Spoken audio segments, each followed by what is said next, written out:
Pour l'instant, on déploie l'antenne satellite. Antenne donc autopointable, donc charge satellite de référence.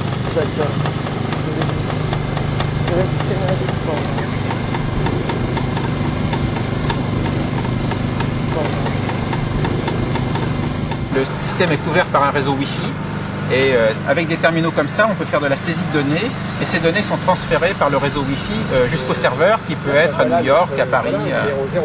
Imaginez que je trouve 2 personnes décédées à cet endroit. Alors je vais saisir cette information grâce au terminal mobile.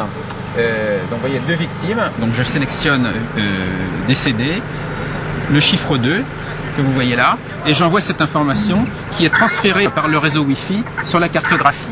C'est-à-dire que le coordinateur de l'opération, qui peut se trouver encore une fois très loin, à Toulouse par exemple, ou à Paris, ou à New York, eh bien il va avoir avec précision l'endroit où se trouvent les victimes. Là on a sorti des valises de télémédecine, valises d'analyse d'eau.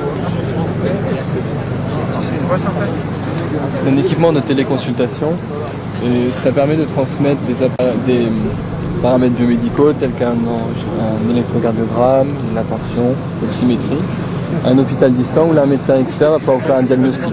C'est une aide au diagnostic à distance pour des gens qui ne sont pas spécialistes d'un domaine.